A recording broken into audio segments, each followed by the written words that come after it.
कुछ नहीं छिपेगा, जो छिपेगा वो एक्सरे रिपोर्ट में आपके सामने आएगा। नमस्कार, आपके साथ मैं हूं मीनाक्षी कंडवाल। तो आइए शुरुआत करते हैं खबरों के सफर में रात 10 बजे।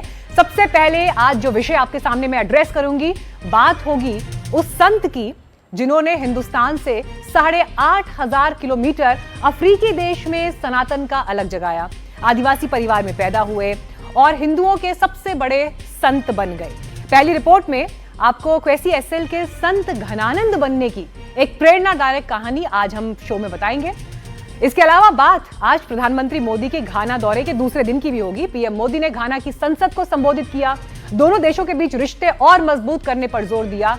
लेकिन सवाल है कि घाना भारत के लिए क्यों जरूरी है, इसका भी एक्सरे होगा। शो में आगे हम दुनिया में भारत के बढ़ते कद के बाद कैसे चीन को हो रही है जलन, इसका भी एक्सरे करेंगे। मैग्नेट के बाद चीन में मशीनी पार्ट्स कैसे रोके गए, आईफोन बनाने वाले इंजीनियर्स को वापस बुलाया गया, क्या चीन भी ट्रेड वॉर में कूद चुका है? तो इन सारे मुद्दों का आज होगा एक्सरे आगे कार्यक्रम में। लेकिन सबसे पहले घाना के उस संत की कहानी आपके लिए जो सनातन के शिरोमणि बन गए।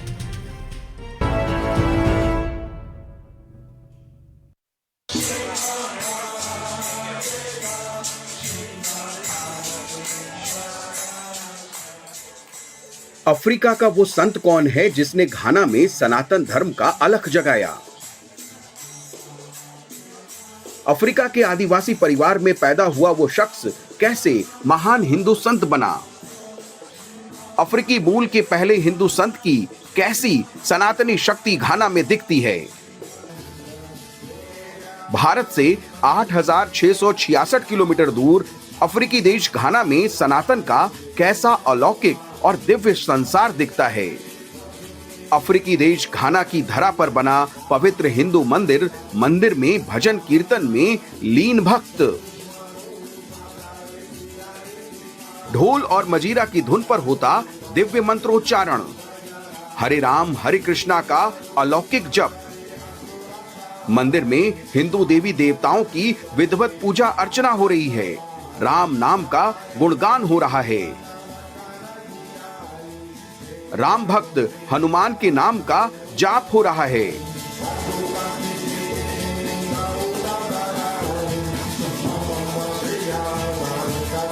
अफ्रीकी देश घाना में ये सनातन की शक्ति का प्रमाण है।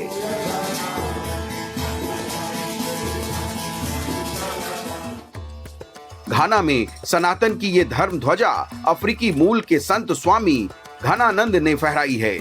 सनातन धर्म के प्रति समर्पण, ये श्रद्धा और सनातन की शक्ति का ये अनुपम बोध घाना को स्वामी घनानंद ने ही कराया। आखिर कौन थे स्वामी घनानंद सरस्वती जो घाना में सनातन के शिरोमणि बने? कैसे अफ्रीका के आदिवासी परिवार में पैदा हुए क्वेसी एसएल स्वामी घनानंद सरस्वती बने? पहले अफ्रीकी महान संत बनने की कहानी बहुत दिलचस्प है।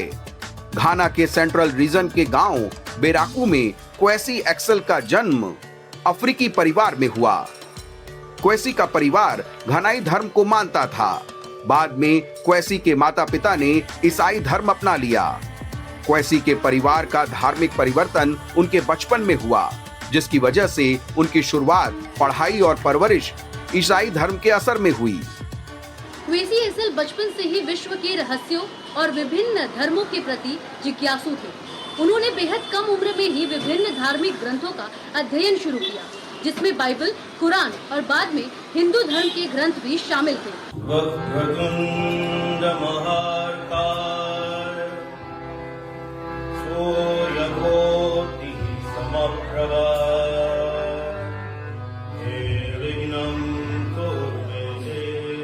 उनकी इस जिज्ञासा ने उन्हें आध्यात्मिक खोज की तरफ प्रेरित किया।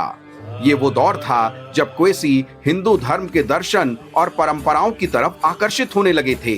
सनातन के प्रति उनकी रुचि तब और बढ़ गई।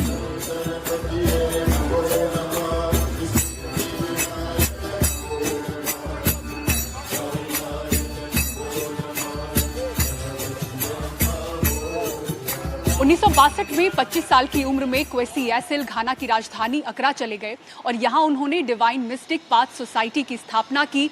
ये जो संगठन है वो ईश्वर भक्ति और आध्यात्मिक खोज के लिए समर्पित था। लेकिन सनातन की शक्ति और गहराई को समझने की जिज्ञासा उनमें निरंतर प्रबल होती गई। क्वेसी ने सनातन को और करीब से समझने की ठानी।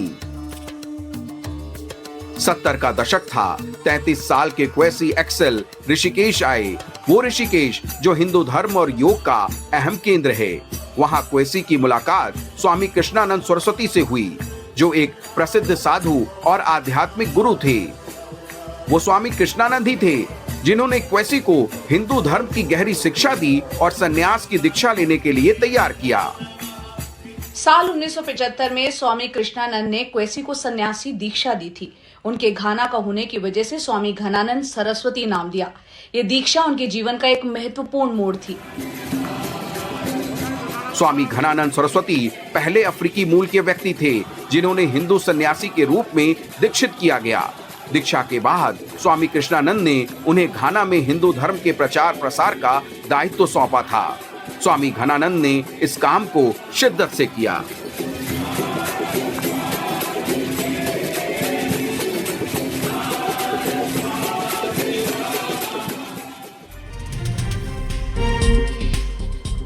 कहा जाता है कि 70 के दशक में सिंध से आए लोगों ने घाना में हिंदू धर्म की नींव रखी और इसमें कोई शक नहीं कि हिंदू धर्म के प्रसार में स्वामी घनानंद की अहम भूमिका रही। उन्होंने हिंदू धर्म के प्रसार के लिए कई कदम उठाए, कई मंदिर बनवाए। 1975 पर आपको नजर डालनी होगी जब उन्होंने अखरा में अफ्रीकन हिंदू मठ की स्थापना की और घाना में हिंदू धर्म का ये पहला संगठित केंद्र बना। और इसके बाद राजधानी अक्रा और आसपास के इलाकों में 5 मंदिर उन्होंने और बनवाए।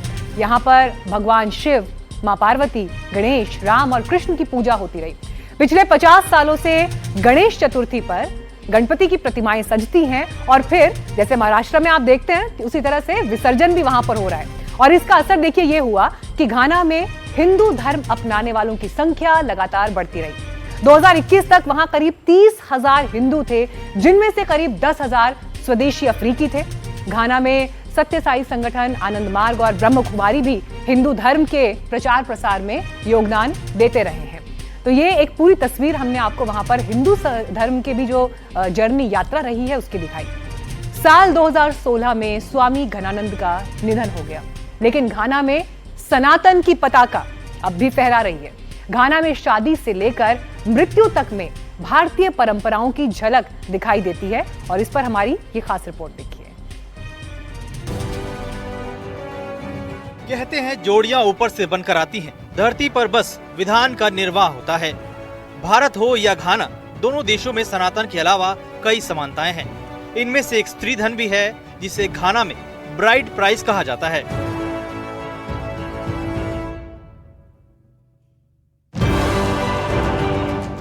इसे ऐसा समझिए, जब शादी की रस्में निभाई जाती हैं तो रोका, सगाई से लेकर कन्यादान तक दुल्हन को कई उपहार भेंट किए जाते हैं। माता पिता के अलावा रिश्तेदार सोना चांदी तक देते हैं। नोट करने वाली बात यह है कि भारत में कई समुदायों में दुल्हन का परिवार शादी के वक्त स्त्री धन देता है, लेकिन घाना में स्त्री धन देने की जिम्मेदारी मुख्य तौर पर दूल्हे के परिवार की होती है। बाकायदा ब्राइड प्राइस की एक लिस्ट बनती है। मतलब ये कि शादी का ज्यादातर खर्च दूल्हा और उसका परिवार उठाता है। हमारे यहाँ अक्सर देखा जाता है कि अगर दूल्हा सरकारी नौकरी में है तो फिर लड़के वालों को स्त्री धन देने का दायरा बढ़ जाता है। लेकिन घाना में इसका ठीक उल्टा है। वहाँ अगर पुरुष की सरकारी नौकरी हो तो उसे शादी के लिए ज्यादा गिफ्ट, ज्यादा सामान देना पड़ता है।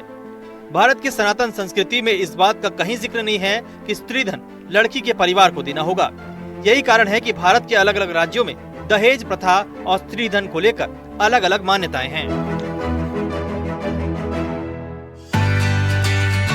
अगर मान्यताओं के हिसाब से देखें तो सिर्फ शादी ही नहीं, भारत और घाना में कई और समानताएं दिखाई देती हैं। हमारे परंपरा में जब कोई बुजुर्ग अपनी पूरी उम्र जीकर दुनिया से जाता है तो कई परिवार खुशी खुशी अलविदा करते हैं। मृत्यु भोज की परंपरा है। घाना में गा समुदायों के बीच लोगों की मौत पर जश्न मनाने की परंपरा है। यहाँ अंतिम संस्कार के लिए डिजाइनर ताबूत तैयार होते हैं। कोई ताबूत शेर जैसा दिखता है तो कोई प्लेन जैसा। इसके अलावा कुछ ताबूत तो रेल के इंजन जैसे भी तैयार किए जाते हैं। आमतौर पर जो जिस व्यवसाय से जुड़ा रहता है उसी हिसाब से ताबूत बनाए जाते हैं।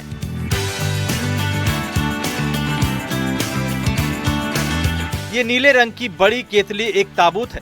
2009 में एक पुजारी और मछुआरे को इस केतली नुमा ताबूत में दफनाया गया था। ये शेर का ताबूत एक सैन्य अधिकारी के लिए तैयार किया गया। 2024 में उनकी मौत हो गई थी।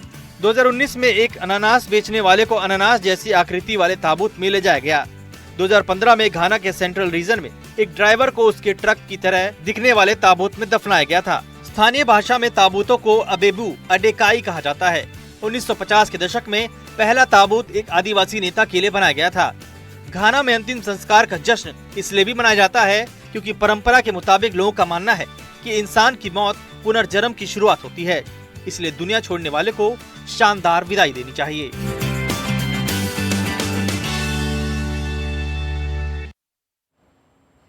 आज प्रधानमंत्री नरेंद्र मोदी ने घाना की संसद को संबोधित किया और कहा कि भारत और घाना की दोस्ती अनानास से भी मीठी है।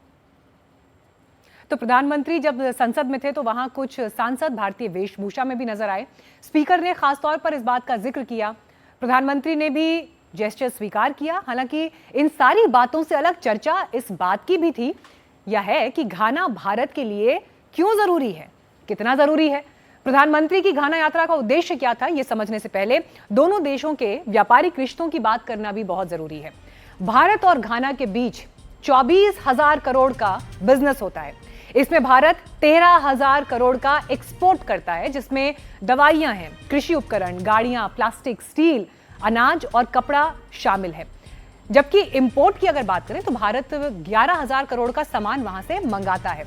इसमें सबसे ज्यादा गोल्ड है, सोना। इसके बाद कोको, काजू, लकड़ी, मैग्नीज और शामिल है। 70% सोना घाना से ही आता है। जानकार मानते हैं कि इस यात्रा का मकसद ट्रेड और इन्वेस्टमेंट के साथ साथ घाना से गोल्ड का इंपोर्ट भी बढ़ाना रहा। इसके अलावा फोकस एनर्जी और डिफेंस सेक्टर में आपसी सहयोग को मजबूत करना, टेक्नोलॉजी, शिक्षा, स्वास्थ्य और अन्य सेक्टर्स में भी सहयोग बढ़ाना है। अफ्रीकन यूनियन के साथ भारत के संबंधों को मजबूत करने पर भी जोर रहा। अब देखिए, संबंधों की बात चली है तो फिर यहां पर यह भी बताना जरूरी है कि प्रधानमंत्री ने आज घाना की संसद में जो स्पीच दी उसमें दोनों देशों की लोकतांत्रिक मजबूती का जिक्र किया। प्रधानमंत्री ने जब बताया कि भारत में 2500 राजनीतिक दल हैं तो वहां मौजूद सांसद एक दूसरे को हैरान होकर देखने लगे। India has over 2,500 political parties.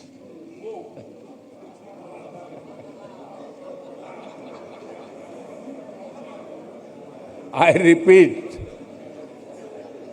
2,500 political parties.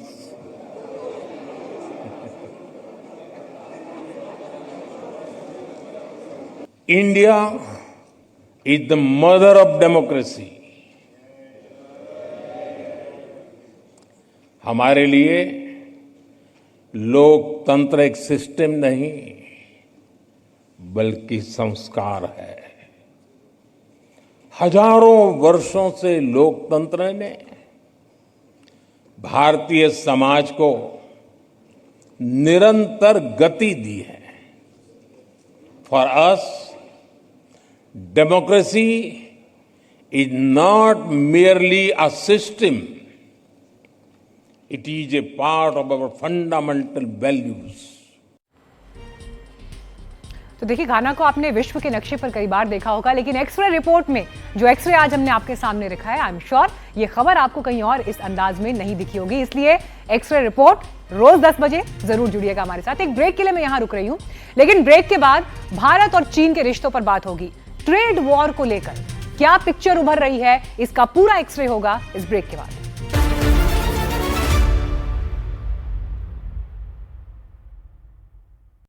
NDTV India पर एक बार फिर आपका स्वागत है। आपको भारत और चीन के बीच ट्रेड वॉर की डिटेल मैं बुलेटिन में दिखाऊंगी, लेकिन इस वक्त एक बड़ी खबर हमारे पास आ रही है और ये बड़ी खबर किस विषय को लेकर है। भुवनेश्वर नगर निगम अधिकारी से पिटाई वाले मामले पर एक्शन हुआ है। पुलिस ने बीजेपी नेता जगन्नाथ प्रधान को गिरफ्तार कर लिया है। भुवनेश्वर के बीजेपी विधायक के प्रतिनिधि हैं जगन्नाथ। बीएमसी के कर्मचारी कर रहे थे गिरफ्तारी की मांग। ये बड़ी खबर इस वक्त आ रही है और इस मामले में गिरफ्तारी हुई। हालांकि देखिए, फिर इस बीच यहां पर जबरदस्त प्रोटेस्ट भी हुआ क्योंकि लगातार इस पर एक्शन उठाए जाने की मांग भी बीएमसी की तरफ से आ रही थी और आखिरकार पुलिस ने बीजेपी नेता जगन्नाथ प्रधान को गिरफ्तार कर लिया है। इस पर और डिटेल्स के लिए हमारे साथ इस वक्त कुमार देव जुड़ गए हैं। तो देखिए, प्रदर्शन की तस्वीरें हमने आपको दिखाई, गिरफ्तारी भी हो गई है कुमार। लेकिन यहाँ पर बड़ा सवाल देखिए फिर यही है कि आखिरकार जब प्रदर्शन करने के लिए सड़क पर उतरना पड़ता है, उसके बाद जाकर गिरफ्तारी हो पाती है। बिल्कुल, देखिए जून 30 तारीख को जैसे एडिशनल कमिश्नर रत्नाकर साहू को ऑफिस से घसीट कर पिटाई हुआ था, तमाम उसके ऊपर कार्रवाई करते हुए पहले पुलिस की तरफ से 5 को गिरफ्तार किया गया था, 5 शख्स को गिरफ्तार किया गया था। लेकिन बीएमसी के तरफ से और Orissa administrative association OS association की तरफ से एक बड़ा मांग था। तमाम ये बड़ा मामला के पीछे ये जो जैसा घटना घटी उसके पीछे मुख्य आसामी जो है जिसको उन लोग मांग किए थे, सीएम के पास एक मेमोरेंडम काल भी पेश किए थे। जगन्नाथ प्रधान, भाजपा के वरिष्ठ नेता जगन्नाथ प्रधान, जो भुवनेश्वर सेंट्रल कॉन्स्टिट्यूंसी बार 2 बार इलेक्शन का चुनाव लड़ चुके हैं, उनके ऊपर एक बड़ा आरोप देते हुए ओएस एसोसिएशन ने मांग रखी थी। और इसके लिए चारों तरफ अगर बात करें, उड़ीसा की कई जिलों पे सीज वर्क भी देखने को मिला था। साथ ही हालांकि इस जो स्थिति अभी उड़ीसा में है, इस जगह पे बाढ़, साथ ही रथ यात्रा, उसके बावजूद भी ओएस के तरफ से ओएस में ऑफिस में कोई भी तहसीलदार की बात करें, बीडीओ की बात करें, तमाम कोई ऑफिस पे नहीं जा रहे क्योंकि हर कोई सीज वर्क पे थे। तो प्रशासनिक तौर पर अगर देखें, एक तरफ काम पूरा बंद हो गया था। तमाम इसको लेके कई परेशानी भुगतना पड़ रहा था लोगों को। तो तमाम इसको डिमांड करते हुए उनका एक ही डिमांड था, तमाम मामले के पीछे जो मुख्य गिरफ्तार है वो जगन्नाथ प्रधान, भाजपा की नेता, उनका गिरफ्तारी के बाद ही उन लोग दोबारा काम को वापस आएंगे। हालांकि मुख्यमंत्री को कल जब मिले थे और मुख्यमंत्री ने भी बार मीडिया पर प्रतिश्रुति भी दिए हैं कि कहीं ना कहीं जैसे कार्रवाई होना चाहिए तमाम हम उसके ऊपर कार्रवाई करेंगे। और इन्वेस्टिगेशन चल रहा था। आज थोड़ी देर पहले जगन्नाथ कार्रवाई होनी जरूरी थी और कार्रवाई होती हुई दिखनी भी उतनी ही जरूरी थी। कुमार, धन्यवाद आपका इस जानकारी के लिए। आपसे अपडेट्स हम आगे लेते रहेंगे। लेकिन आइए बढ़ते हैं आगे और अब बात उस खबर की जिसमें भारत और चीन के बीच ट्रेड वॉर को लेकर लगातार बात हो रही है। तो प्रधानमंत्री मोदी अपने 5 देशों के दौरे के अगले पड़ाव में ब्राजील भी जाएंगे और वहां ब्रिक्स समिट में हिस्सा लेंगे। इस संगठन में चीन भी शामिल है। हालांकि बीजिंग के शिखर सम्मेलन को लेकर अपडेट ये आया है, कहा गया है कि चीन के राष्ट्रपति शी जिनपिंग इस बार ब्रिक्स समिट में शामिल नहीं होंगे और उनकी जगह चाइनीज प्रीमियर आएंगे। यानी इस बार राष्ट्रपति शी जिनपिंग और पीएम मोदी एक फ्रेम में नजर नहीं आएंगे। इसी खबर के बीच एक और डेवलपमेंट हुआ। चीन ने अपने मोबाइल इंजीनियर्स को भारत से वापस बुला लिया। चीन ने ऐसा क्यों किया? क्या ये दोनों देशों के बीच ट्रेड वॉर का संकेत है? ये बड़ा सवाल इस रिपोर्ट में हमने डिकोड किया है। क्या चीन और भारत के बीच ट्रेड वॉर शुरू होने वाला है? क्या भारत की बढ़ती ताकत से चीन परेशान हो गया है? सवाल इसलिए है क्योंकि चीन ने अचानक भारत से अपने 300 से ज्यादा इंजीनियर्स और टेक्नीशियंस को वापस बुला लिया है। ये वो इंजीनियर्स थे जो आईफोन की प्रोडक्शन यूनिट और सप्लाई लाइन से जुड़े थे। इंजीनियर तमिलनाडु और कर्नाटक के कारखानों में काम कर रहे थे और नेक्स्ट जनरेशन वाले आईफोन 17 की तैयारी में महत्वपूर्ण भूमिका निभा रहे थे। सब कुछ ठीक था, लेकिन अचानक चीन ने अपने लोगों को वापस बुला लिया। इसका असर एप्पल कंपनी की प्रोडक्शन यूनिट वाले टारगेट पर पड़ सकता है। दरअसल जिस कंपनी के लिए इंजीनियर्स काम करते हैं वो भी चीन के इस फैसले से सदमे में है। फॉक्सकॉन इन चीनी एक्सपर्ट्स को लेकर आई थी। वो लोकल टीम को गाइड करते थे, उन्हें बताते और समझाते थे, सारी बारीकियां समझाते थे। लेकिन अब कंपनी ताइवान समेत वियतनाम के एक्सपर्ट से इस कमी को पूरा करने की कोशिश कर रही है। भारतीय कर्मचारियों को भी ट्रेनिंग दी जा रही है। आशंका है कि काम की रफ्तार धीमी पड़ जाए।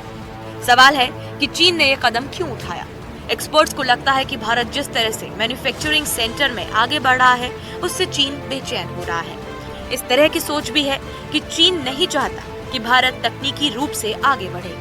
ये घटना ऐसे समय में हुई है जब भारत वैश्विक आईफोन उत्पादन का लगभग 20% हिस्सा बना रहा है। फॉक्सकॉन ने हाल ही में बेंगलुरु के पास देवनहल्ली प्लांट में $2.56 अरब का निवेश किया है। और आइए बढ़ते हैं आगे। अब हमने आपको भारत और चीन के बीच ट्रेड वॉर को लेकर रिपोर्ट दिखाई, लेकिन अब बात एक ऐसे विषय की करते हैं जिसको लेकर सेहत के मामले में चिंतित रहे। और ये सवाल बीते दिनों जिस तरह के वीडियोस वायरल हुए जहां पर लोगों की दिल का दौरा पड़ने से मौत हो रही है, कम उम्र में लोग दुनिया छोड़कर जा रहे हैं और बड़े एक्सीडेंटल तरीके से लोगों का जाना हो रहा है, तो इसे लेकर जो बढ़ते हार्ट अटैक्स के मामले हैं, चर्चा जोर पकड़ चुकी है। कर्नाटक के मुख्यमंत्री सिद्धारमैया ने कोविड के टीके को लेकर सवाल उठाया। इस पर केंद्रीय स्वास्थ्य मंत्रालय ने कहा कि कोविड वैक्सीन और कोरोना के बाद जो अचानक मौत हुई है, इनका आपस में कोई कनेक्शन नहीं है। मंत्रालय ने आईसीएमआर और एम्स की रिपोर्ट का हवाला दिया और कहा कि रिसर्च और स्टडी से पता चलता है कि कोरोना वैक्सीन प्रभावी है, सुरक्षित है। हमारे सहयोगी एम्स पहुंचे और इसी मुद्दे पर कम्युनिटी मेडिसिन के प्रोफेसर डॉक्टर संजय राय से बात की। रेयर डेथ के कारण से अगर हम रोकने लगे तो पूरा मेडिकल साइंस को ही बंद कर देना पड़ेगा। कैंसर की दवा देते हैं, कैंसर की दवा जब हम देते हैं, कुछ दवा से जो है पेशेंट की डेथ भी हो सकती है। एक एंटीबायोटिक लगाते हैं, एनाफाइलेक्सिस शाक से पेशेंट की डेथ हो सकती है, पहले भी हुई है पेनिसिलिन की। लेकिन ये नहीं कि हम किसी को तब ट्रीटमेंट नहीं देंगे, ट्रीटमेंट देते हैं, बट रेयर इवेंट्स होते हैं।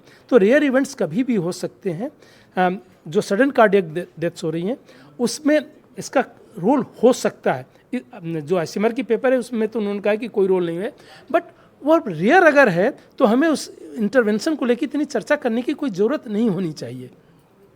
क्योंकि देखिए, पहले भी सडन कार्डियक डेथ होते थे, यंग पॉपुलेशन में होते थे। पूरी दुनिया में अगर आप देख लें तो करीब 5 से लेके 50 के बीच में ये पर मिलियन में ये है। मतलब हर 10 लाख में 5 से 50 लोगों के बीच में अलग अलग देश में अलग अलग डेटा है। सडन डेथ कार्डियक होती थी यंग पॉपुलेशन में, पहले भी, कोविड नहीं था उसके पहले भी। तो कोविड आने के बाद भी वो डेथ तो होंगी। हो सकता है रिपोर्टिंग ज़्यादा हो गई हो सकता है कुछ वैक्सीन एसोसिएटेड, कुछ ये सारी डेथ नहीं हो सकती है, इनमें से कुछ डेथ उससे भी एसोसिएटेड हो सकती है।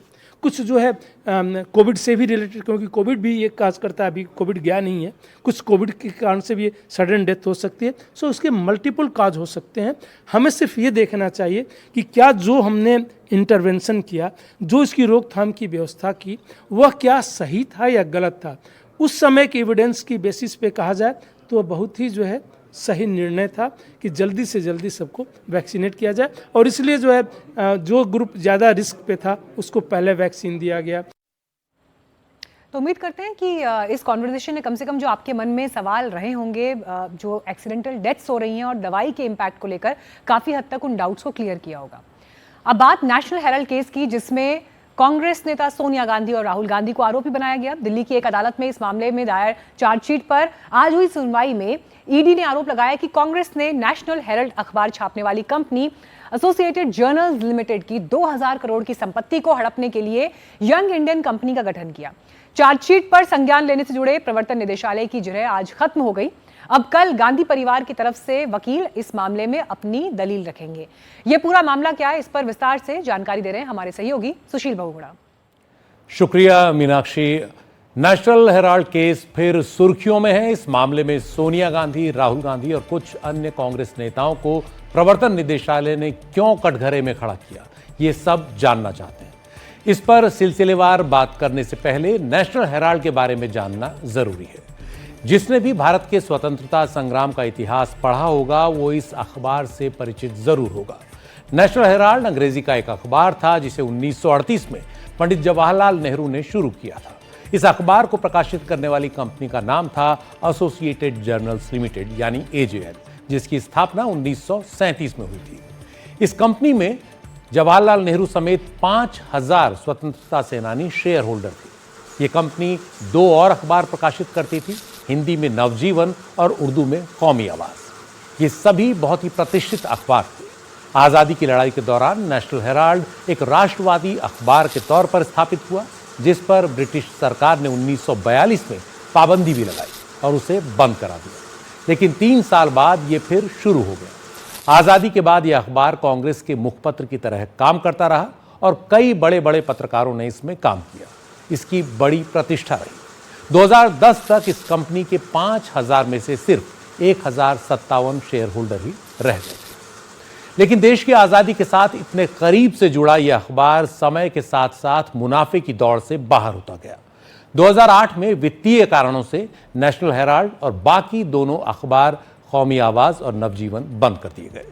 विवाद तब शुरू हुआ जब 2012 में बीजेपी नेता सुब्रमण्यम स्वामी ने एक आपराधिक शिकायत दर्ज की। इसमें उन्होंने सोनिया गांधी और राहुल गांधी समेत कांग्रेस के कुछ अन्य नेताओं पर यह आरोप लगाया कि वो यंग इंडियन लिमिटेड द्वारा एसोसिएटेड जर्नल्स लिमिटेड के अधिग्रहण में विश्वासघात और धोखाधड़ी में शामिल है। अब समझते हैं कि इस मामले में ये आरोप हैं क्या। ईडी ने कोर्ट में जो अपनी चार्जशीट दायर की है उसके मुताबिक नेशनल हेराल्ड को प्रकाशित करने वाली कंपनी एजेएल के पास करीब 2000 करोड़ रुपए की अचल संपत्ति थी देश के अलग अलग इलाकों में, लेकिन घाटे में चलने के कारण कांग्रेस ने उसे 90 करोड़ रुपए ब्याज मुक्त कर्ज दिया था। चार्जशीट के मुताबिक 2010 में यंग इंडियन लिमिटेड नाम से एक कंपनी बनाई गई जब राहुल गांधी कांग्रेस के महासचिव थे। इस कंपनी में सोनिया गांधी और Rahul Gandhi majority share holder हैं। दोनों के पास 38% यानी कुल 76% की हिस्सेदारी है। बाकी के 24% शेयर कांग्रेस नेताओं मोतीलाल वोरा और ऑस्कर फर्नांडिस के पास थे और दोनों का निधन हो चुका है। राहुल गांधी यंग इंडिया के डायरेक्टर बने। चार्जशीट के मुताबिक जो लोग एजेएल में थे वही यंग इंडियन में भी थे। ईडी का आरोप है कि एजेएल जब कर्ज चुकता करने की हालत में नहीं था तो उसने साजिश के तहत 90 करोड़ रुपए के कर्ज को इक्विटी यानी शेयरों में बदल दिया। इसके बाद 50 लाख रुपए में यंग इंडियन ने एजेएल को के जो सैकड़ों करोड़ के शेयर हैं वो मिट्टी के भाव खरीद लिए। यंग इंडियन को आवंटित ये शेयर जो है कर दिए गए एजेएल की तरफ से। ईडी का कहना है कि यंग इंडियन को एजेएल के 99% शेयर इस तरह हासिल हो गए। अब ईडी का आरोप है कि एजेएल की सैकड़ों करोड़ की संपत्ति का अधिकार यंग इंडियन को देने के लिए सोनिया गांधी, राहुल गांधी और अन्य कांग्रेसी नेताओं ने एक आपराधिक साजिश रची। ईडी ने इस मामले में कांग्रेस के नेता सुमन दुबे और सैम पित्रोदा को भी आरोपी बनाया है। ईडी का आरोप है कि सोनिया गांधी और राहुल गांधी के धोखाधड़ी भरे फैसलों से एजेएल के मेजॉरिटी शेयर होल्डर्स को गलत तरीके से नुकसान पहुंचा है। यह भी आरोप है कि एजेएल के मालिकाना हक को यंग इंडियन लिमिटेड को सौंपने का फैसला सिर्फ 7 शेयर होल्डर्स द्वारा लिया गया। ईडी हवाला के तहत दर्ज इस केस में एजेएल और यंग इंडियन की संपत्तियों को जब्त कर चुकी है। इसी साल अप्रैल में ईडी ने दिल्ली, मुंबई और लखनऊ में 661 करोड़ रुपए की अचल संपत्ति का कब्जा लेने के लिए नोटिस जारी किए। उधर कांग्रेस का कहना है कि यह पूरा केस राजनीति से प्रेरित है और जानबूझकर गांधी परिवार को परेशान करने के लिए हवाला के तहत यह केस किया गया है। कांग्रेस नेता और इस मामले में वकील अभिषेक मनु सिंघवी का कहना है कि इस केस में न तो पैसे और न ही संपत्ति इधर से उधर हुई है और सरकार ने इसमें हवाला के तहत जांच शुरू कर दी। सिर्फ इतना हुआ था कि नेशनल हेराल्ड के प्रबंधन के लिए एक नॉट फॉर प्रॉफिट कंपनी बनाई गई जहां कोई डिविडेंड नहीं दिए जा सकते, न ही कोई वाणिज्यिक लेन देन हो सकता है। सोनिया गांधी और गांधी परिवार के अन्य सदस्यों और दिवंगत मोतीलाल वोरा के साथ मिलकर एक कंपनी बनाने को हवाला का मामला बना दिया गया है। अभिषेक मनु सिंघवी इस मामले में आगे भी जिरह कर रहे हैं। मामला कोर्ट में है। देखना है कि ईडी के आरोप कोर्ट में कितने मजबूत साबित होते हैं। और अब बाकी की खबरों के लिए चलते हैं वापस मीनाक्षी के पास। धन्यवाद सुशील जी इस जानकारी के लिए। यहाँ पर हमारे लिए वक्त एक ब्रेक का है, लेकिन ब्रेक के बाद फौरन लौटेंगे। खबरें आगे भी जारी रहेंगी। आप लगातार देखते रहिए एनडीटीवी इंडिया और आपसे कल होगी कार्यक्रम के लिए फिर मुलाकात। बहुत धन्यवाद।